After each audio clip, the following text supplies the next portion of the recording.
Welcome, everyone. I'm Angelo Robles, and welcome to my Family Office TV, my media platform. Of course, many of you know me as well from being the founder and CEO at SFO Continuity, my private membership organization, and of course, what I've spoken about quite a bit with my belief in education and knowledge, Family Office Masterclass. I have a wonderful discussion today for you that is simply titled, What is Wealth For? And we're going to go in various directions relative to that question. And I think it's a very important one and an anchor for many families, surprisingly many family offices, and definitely those that service the community, whether legal, accounting, and finance. Never forget, at the end of the day, that question and the inner workings of the family is going to be integral to everything.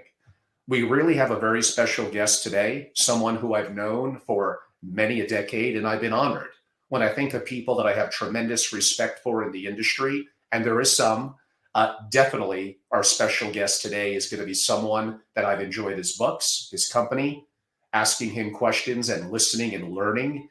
Not maybe a formal mentor in the traditional sense of the way, but someone that I've looked to from that perspective and I've learned from. So I'm very happy to welcome today our special guest. By the way, his name is Charles Lowenhaupt. He's the chairman and partner at Lowenhaupt Chasnoff, LLC. He's the author of The Chase Continues and multiple other amazing books that if you're any aspect involved in family business, and family office, you must read all of them, period. Charles is a recognized leader and a wealth counselor for ultra high net worth individuals and families around the world.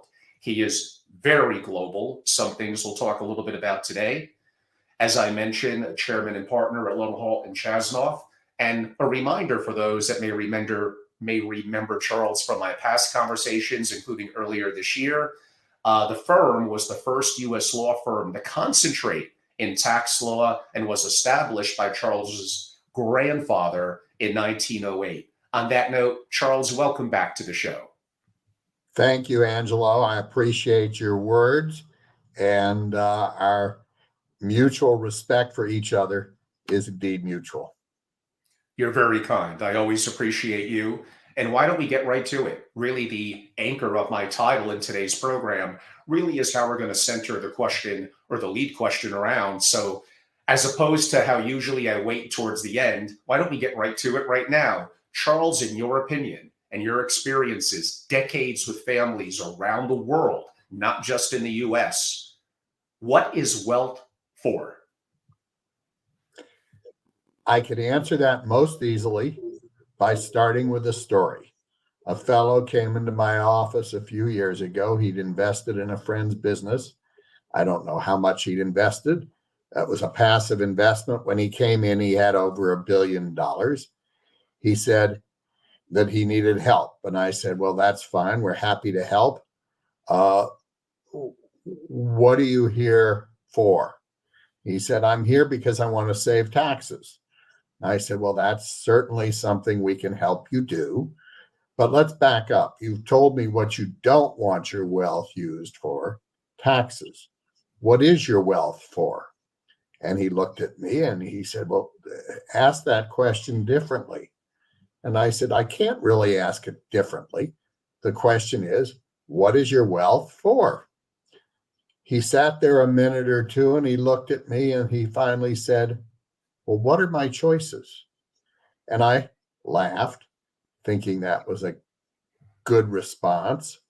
And the more I thought about it, the more convinced I was that that really is a good question.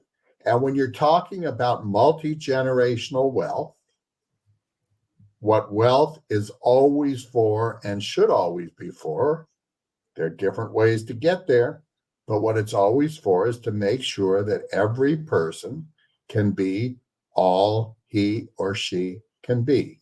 Self-actualization. And in conversations around, and you allude to the fact that we work around the world, in conversations around the world, over and over again, I find that the only purpose that multi-generational wealth can be for is to ensure that everyone is all he or she can be. That's the simple answer. Self-actualization is what wealth is for. And I'd interject here that that's individual self-actualization. A family is not a monolithic unit. So each family member needs to self-actualize. And then I guess maybe that leads a little bit of a follow-up when you're asking what is wealth for. What do you, meaning the person that you may be talking to, as simply one person in the family, and perhaps the wealth creator, what do you want to accomplish?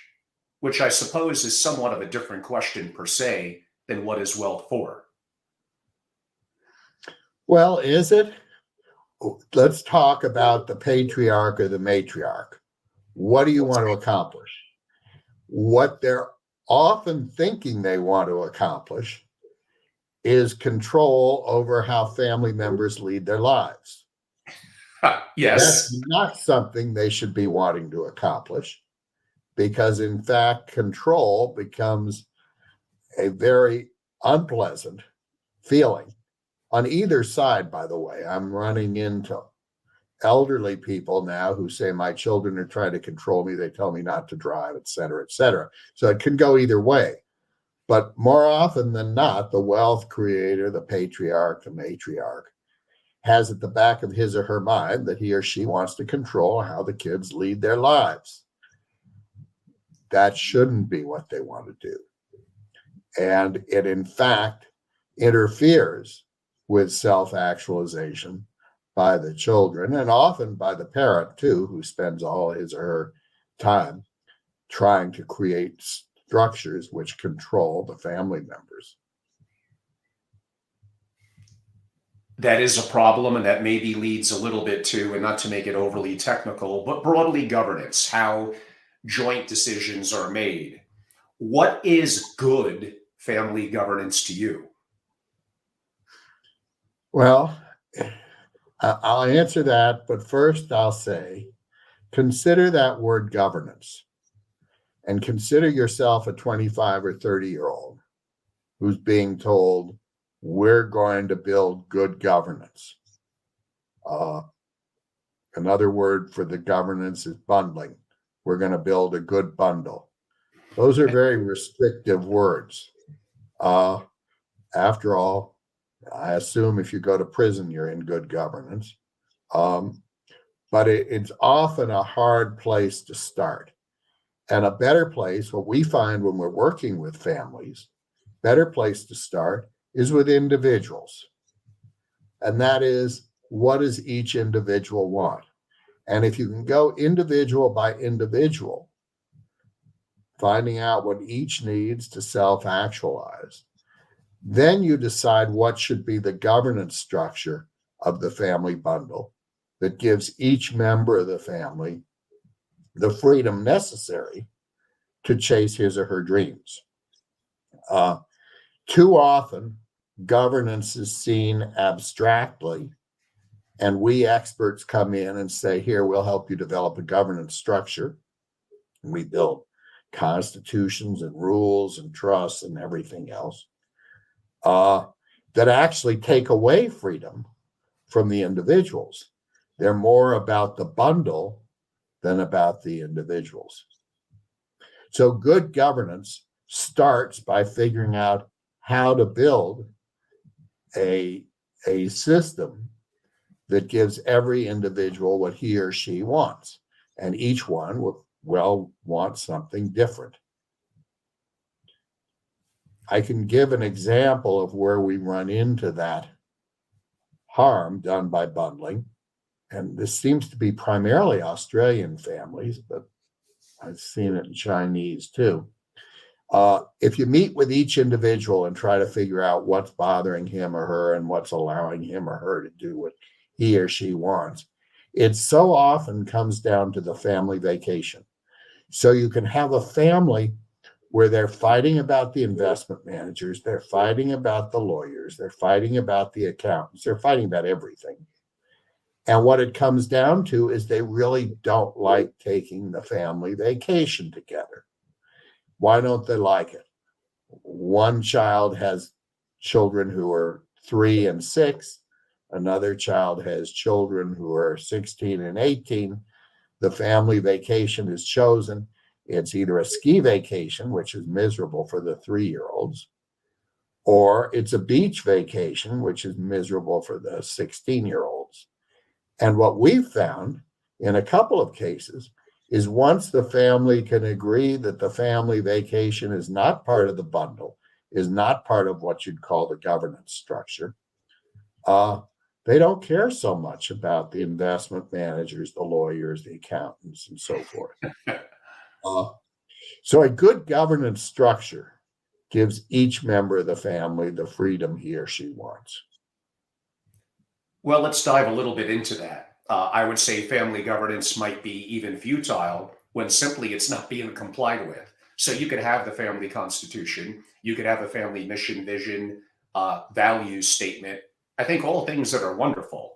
But how was that developed? Was that top down? Was that bottom up? Now, it may be a little more complicated in a small family unit like you're describing, a patriarch, a matriarch, and a 3-year-old.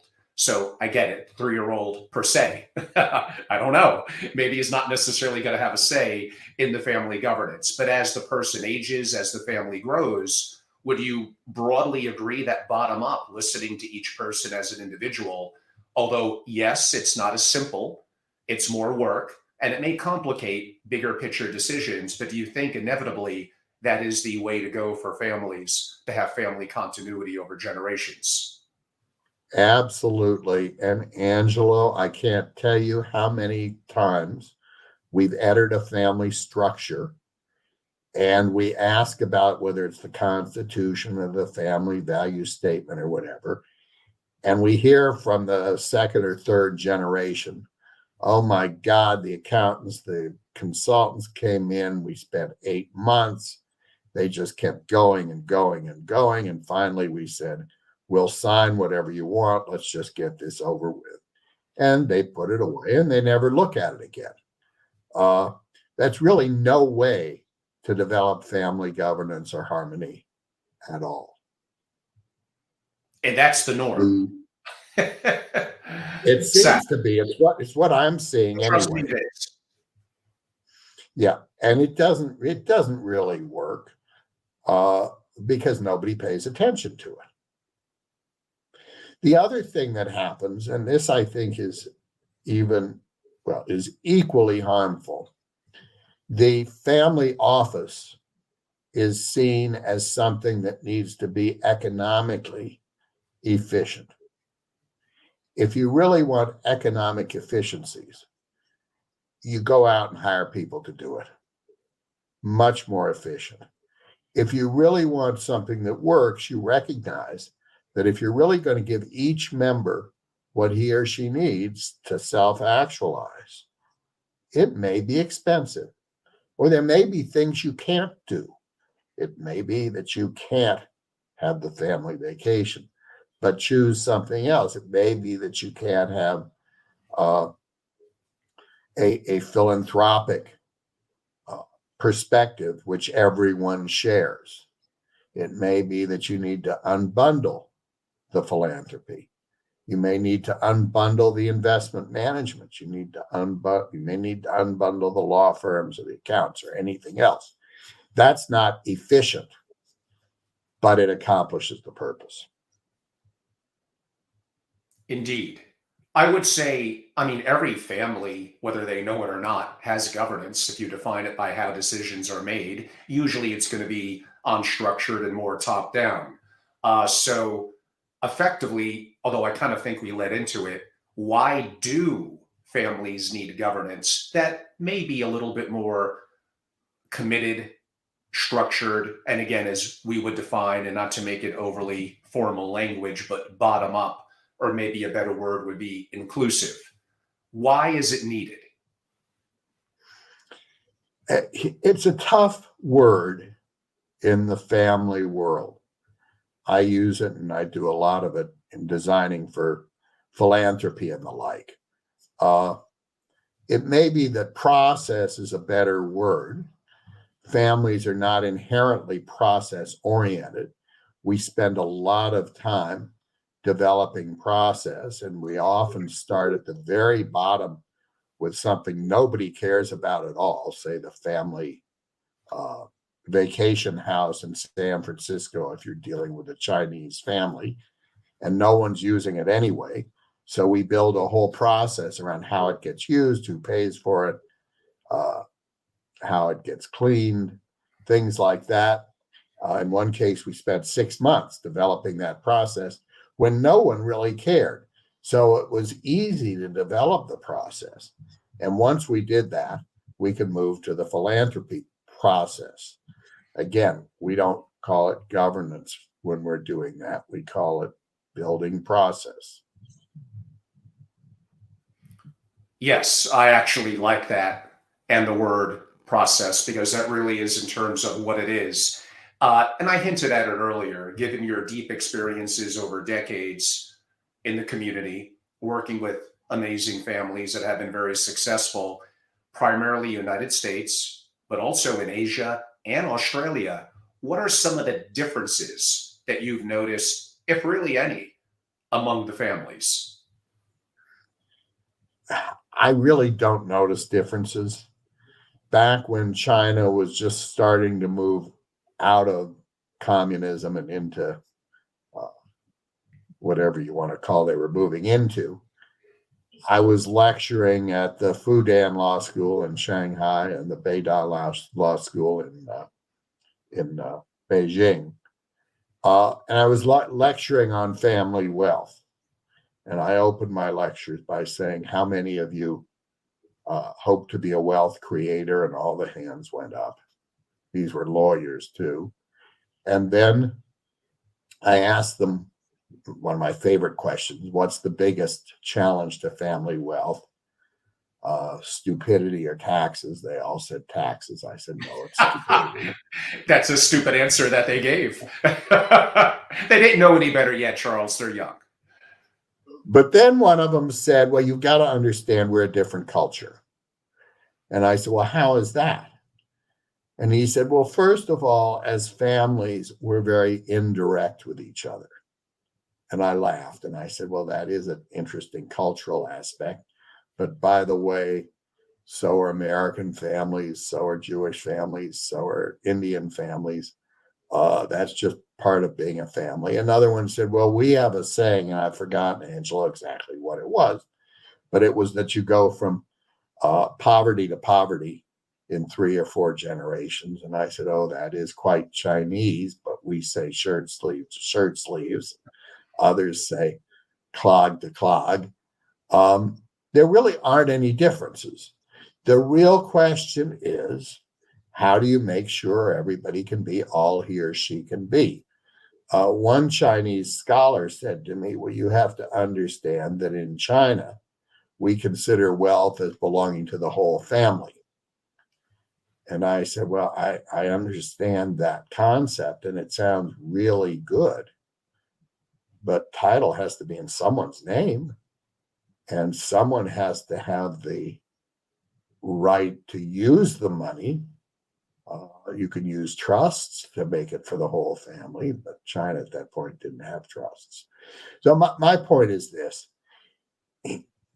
There really aren't cultural differences. There may be differences depending on where a community is on an economic cycle, and those differences will be whether portfolio wealth or business wealth. But the question, what is your wealth for, has to be asked in every culture. And the answer ultimately is to make sure everyone can be all he or she can be. Yes, and that's how we kind of, even to some degree, started the conversation. Yes, it is amazing how different countries or cultures feel that it's so unique to them, and rarely is that the case. Like you said, we use the terminology shirt sleeves to shirt sleeves in 3 generations. And maybe that's a little overused. Maybe there needs to be more analytical study, quote unquote, behind that, but we accept it as being true. Maybe it helps with our narrative.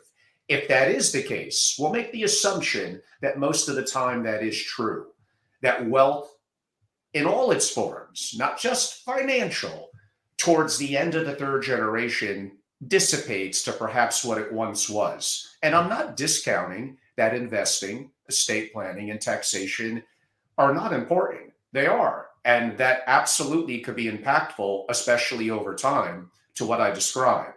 Yet you, myself, and others, of course, Christian Stewart and JUs, and there's dozens, if not more. I understand that. It's deeper than that. And why does this happen? Perhaps I shouldn't care.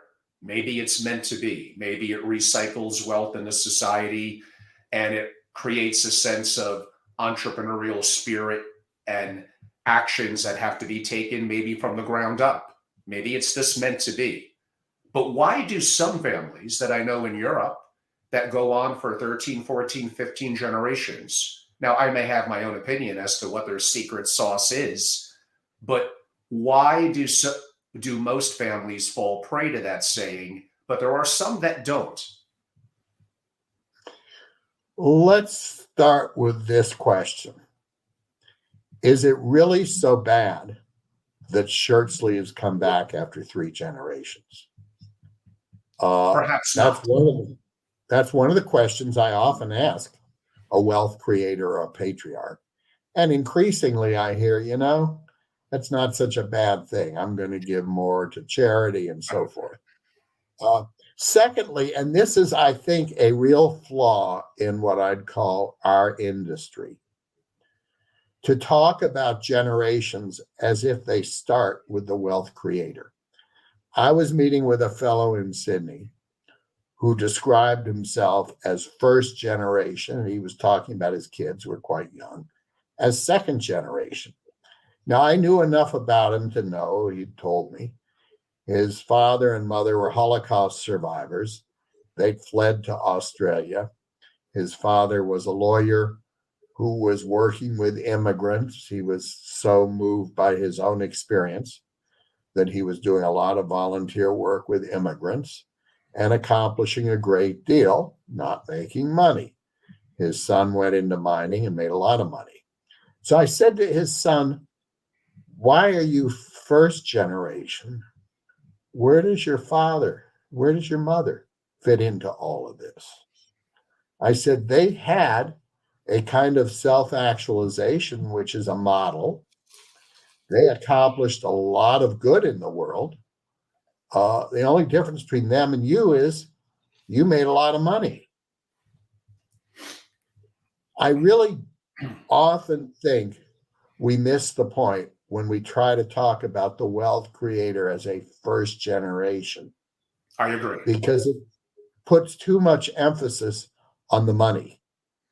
And money is not necessarily, in fact, I'd say money is not an indication of whether you have self-actualized. Most of these people who have built huge fortunes built them on a passion or a vision of the world. I see it all the time in Asia. The vision that Western blue jeans, for example, were going to hit in Southeast Asia. So a fellow went to Levi Strauss and said, look, could I have Southeast Asia? Levi Strauss thought he was a kook and said, sure you can. And he became one of the wealthiest people in that part of the world. Now, his self-actualization, his passion was not entirely about making money. It was about seeing a global community. And if you look at so much of the wealth of the last generation, it comes from a vision about globalism. Anyway, so I just have problems talking about first, second, third generation, unless we're talking about where the wealth starts. A very good point. And maybe on that note, would you agree that financial wealth without purpose is likely a poor glue in and of itself to keep families together, united, and happy, possibly fosters entitlement and other challenges? If that's the case, that relates to my shirt sleeves to shirt sleeves question.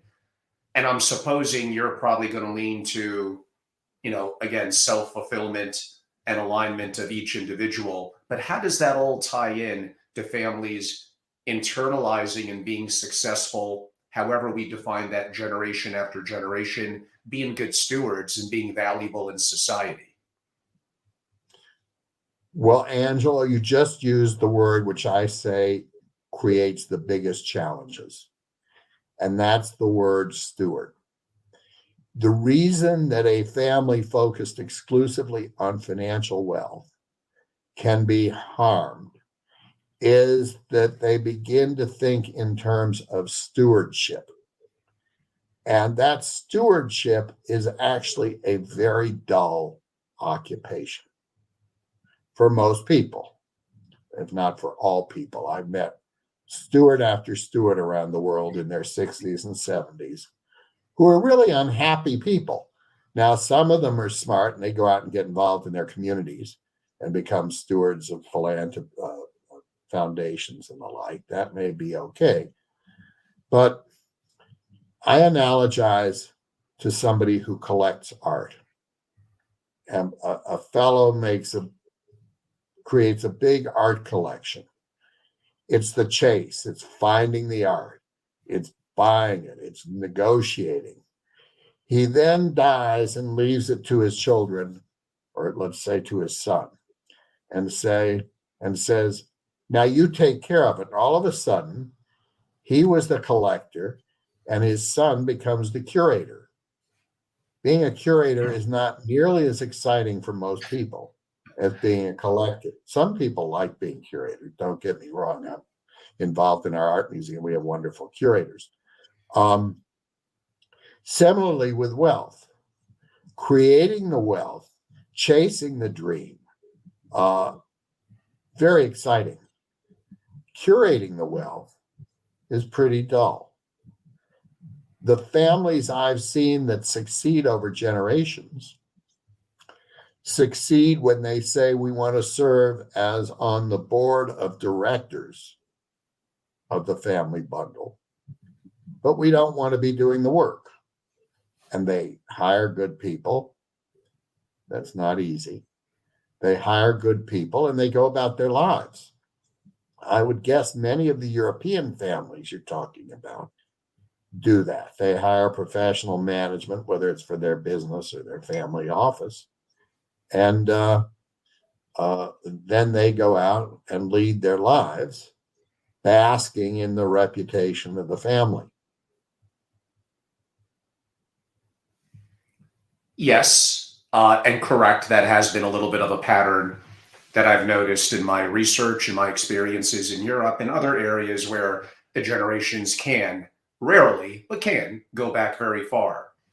I believe it was in Family Firm Institute, an article a couple of years ago, I think early in COVID, from Scott Pipette, if I'm pronouncing his last name correct, a married and family member to a substantial family who also heads up the family office, that wrote about 60-30-10. 60% of a family office's time is usually dedicated to finance, 30%, we'll broadly call it legal and tax issues, and 10% to family. But if the greatest threat to the family and family continuity is the family, there's a disconnect between the percentage of time as well as competency and expertise dedicated to the family if it's only 10%. How would you address that issue? Or you could argue if it's financial and tax professionals in the family office, they're simply not competent and have the desire and experience to be of value on the family side. Or is that a cop-out? Some 15 or 20 years ago, I've lost track of it, Don Trone and a group of us came up with principles of family wealth management, principles of private wealth management. It was partly a reaction to the Madoff incident because we believed that families needed to have some fundamental principles, and from those they could build standards. And now, as part of that process, Don and I together met with family offices around the world. And at last count, I think it was 200 different family offices worldwide. That's a long introduction, Angelo, to say of those 200 family offices, I didn't see one that was really succeeding in giving the family members the opportunity to self-actualize. So when you talk about 60, 30, 10, that sounds great. Whether it should be 10 or 90, I don't know. But most family offices don't work. They may increase the family wealth. They may end up getting a lot of money to charity. But I don't see them ensuring that every family member can be all he or she wants to be. So I don't, when we help a family build a family office, which we've done often, we really start by saying, let's ignore the bundle and let's figure out what everybody wants of life. And then let's figure out, sit down with a pencil and paper and figure out whether the family can afford to bundle what nobody cares about and leave free what some people may want to care about.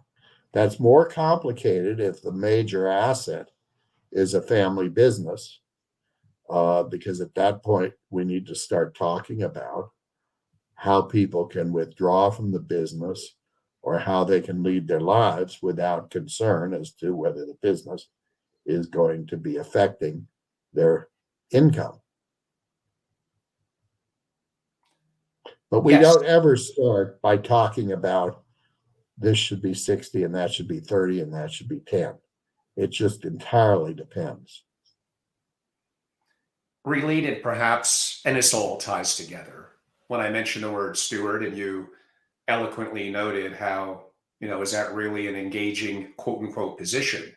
So, a related question to that is why, in our experiences, and myself as well for decades, do heirs, I know an old fashioned word there, often feel burdened by the perception of stewardship, AKA of the specifically the financial wealth?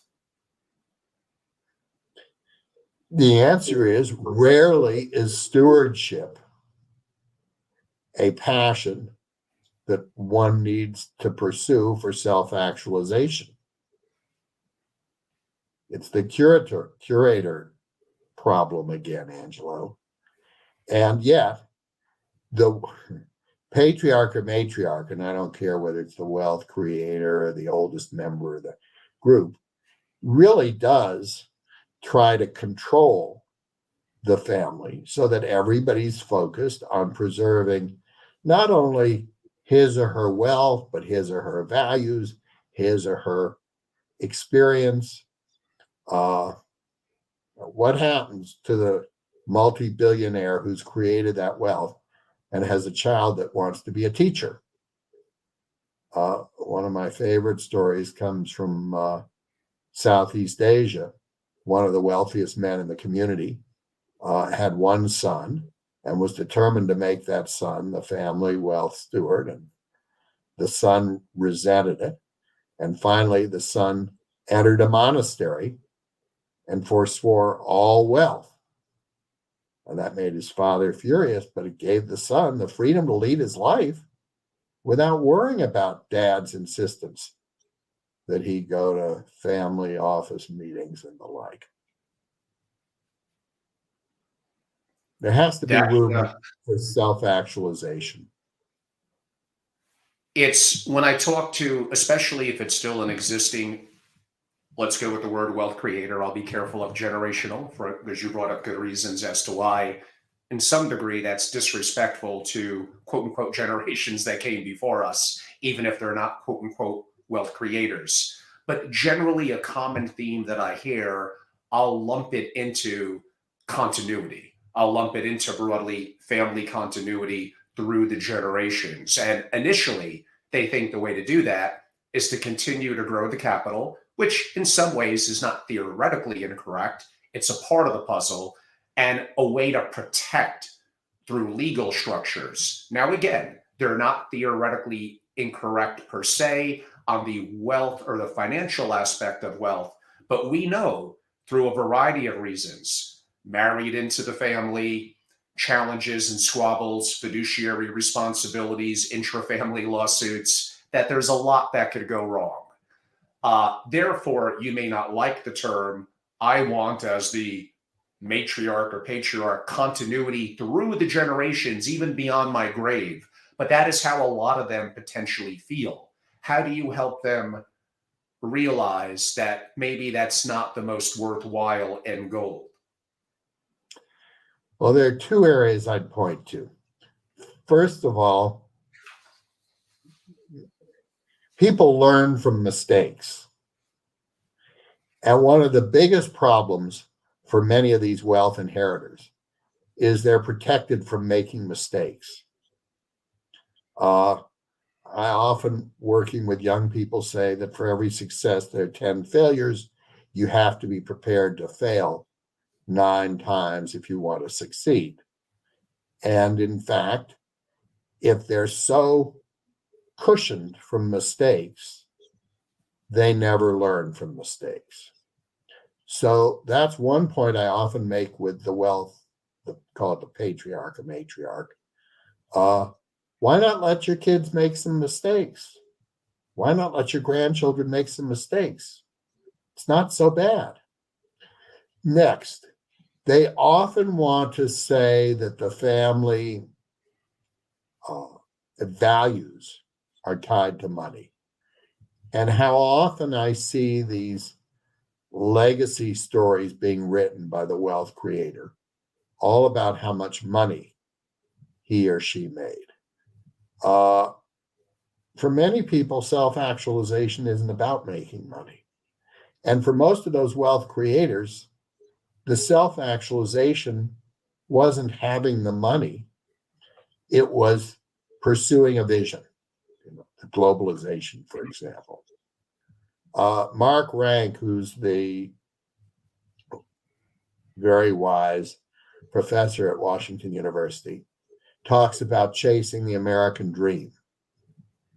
And he sets out several areas required to self-actualize, one of which is recognizing that it's a journey, not a destination. And yet, for many wealth creators, they want to say to their children and grandchildren, here's the destination, we're going to give it to you on a silver platter. That approach deprives the children of going along the road, the journey.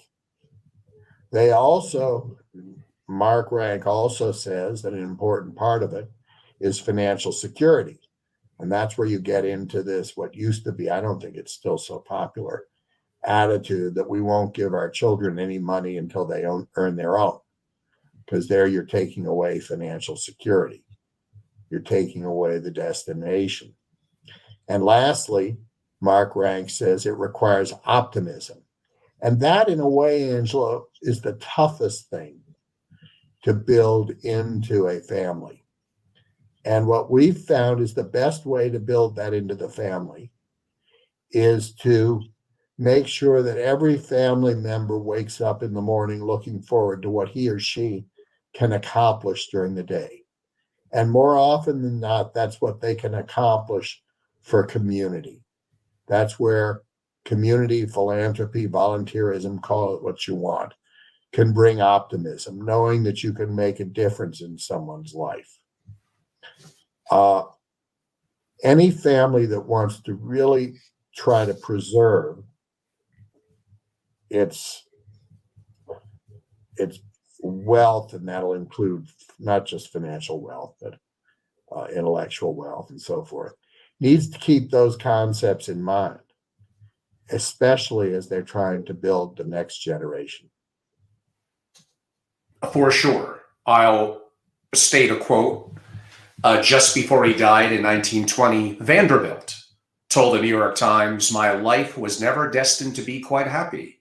Inherited wealth is a real handicap to happiness. It is death to ambition as cocaine is to morality."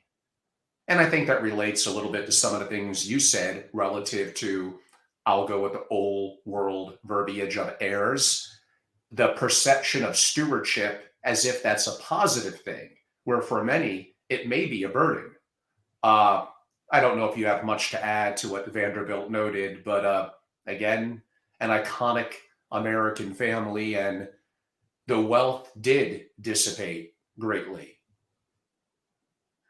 Yep. And you'd compare that possibly to what, say, the Rockefellers have accomplished, even as their wealth dissipates.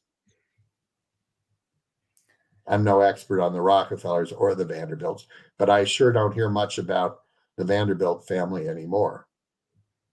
True. And that's no disrespect.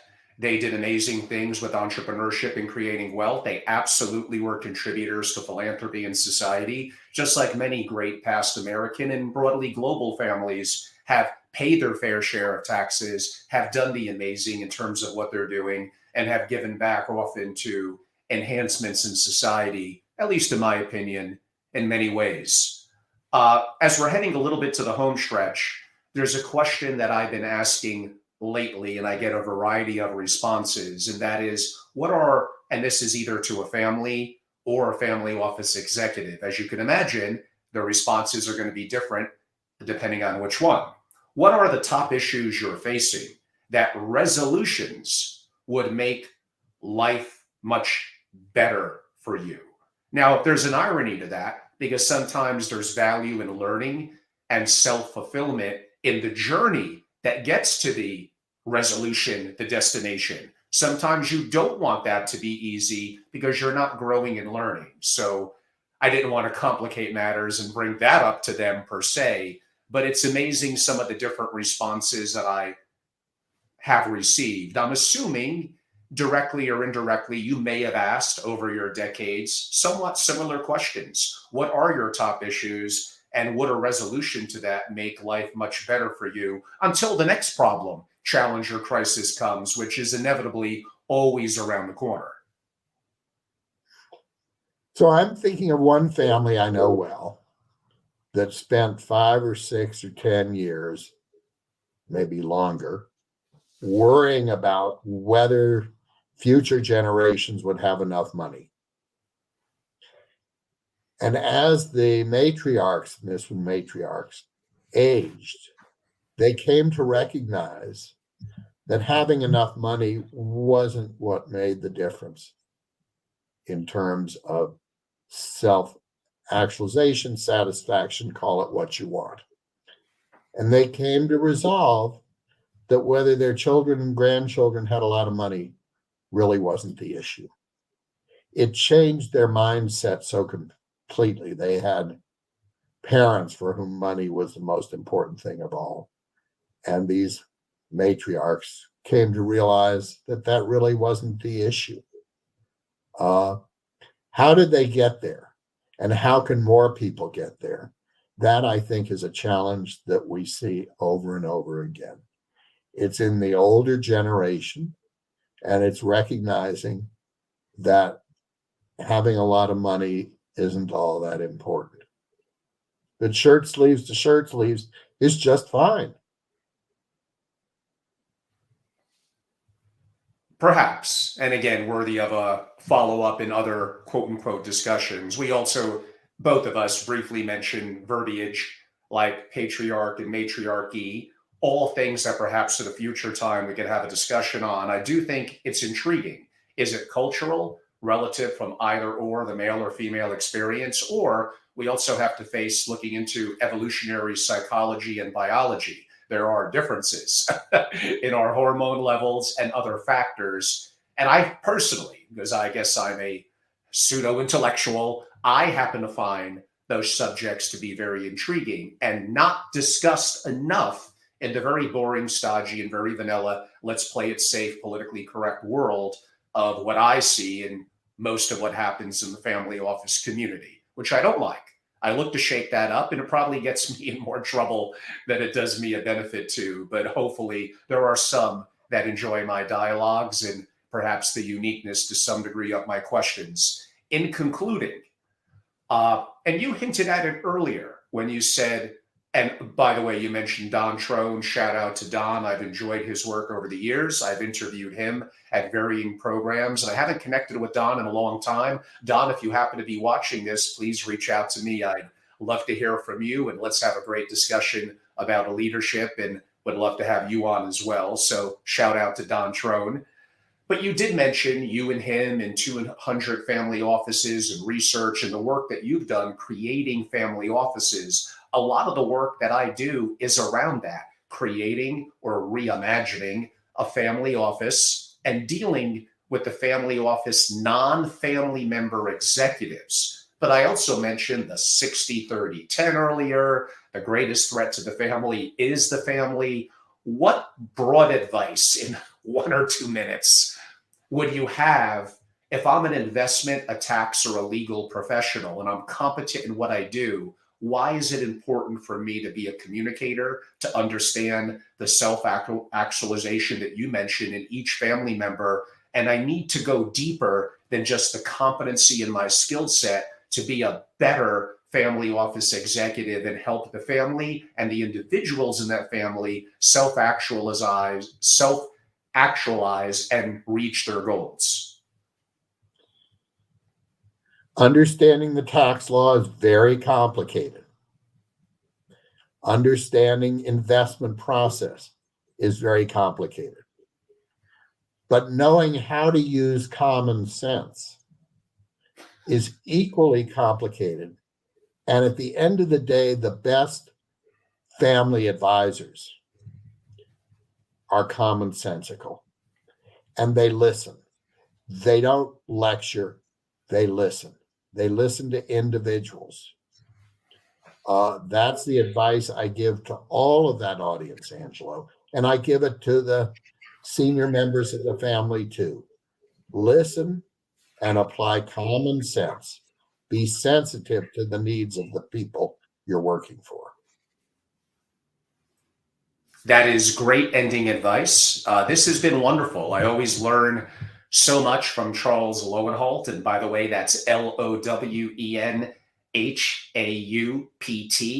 Charles is amazing. He's got amazing books. You have to go on Amazon and get them. They'll be incredibly valuable. Charles, for those that would like the opportunity to learn more about you and potentially reach out, how could they do so? Well, they can reach out to me. My phone number, my email, I think should all be available, Angelo. I'm always available to talk. And yes, by the way, if you pull up Charles Lowenhaupt on Google, there's more than enough ways to connect with his company, to reach out to him, as well as, again, Amazon for his books. In worst case, if you wanted to reach out to me, I'm more than happy to help and make an introduction. There are some people that I respect in this community globally, and absolutely, Charles is one of them. I think he's amazing. I learned so much from him. Even after my 17, 18 years of knowing Charles, it's always been beneficial. Probably a one-way street. I'm the one doing the learning. It's two-way. You're too kind, but I do appreciate that, Charles. And this has been great. I very much look forward to the next time. In the meantime, I wish you a wonderful end of the year with your family. And I look forward to following your great work, your books, rereading some of them and learning so much. And my audience, again, I highly encourage all of that. Charles, thank you so much for being a wonderful guest. Thank you, Angelo, for inviting me and for doing all you're doing. Thank you. And in my very brief conclusion, besides what I already said, those of you that are interested in being a part of my membership community that does deep intellectual work, has amazing resources and connectivity with people like Charles and many of the other amazing deep thinkers and thought leaders, some of them who I've interviewed and some of them that prefer to remain more low key, join and be a part of something that is special and that provides value, that is not superficial, that is not built around conflicted events with bad speakers and sponsors. That's not to say that there may not be some value in some of that, but I think we'll all agree that often, for those of us that want more, tends to be very disappointing. And the work that I'm doing in Family Office Masterclass, where my members get that, it's inclusive, but that also is one-off, and that's an opportunity for deep education that is not superficial and very, in some ways, complex, but we look to break it down and be immersive.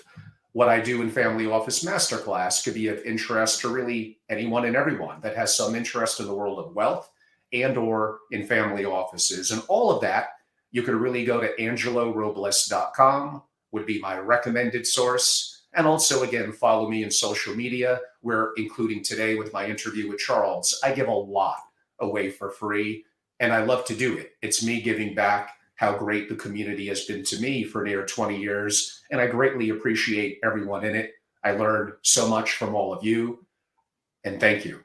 On that note, Charles, have a wonderful end of the year, and I look forward to next time. Thank you, everyone.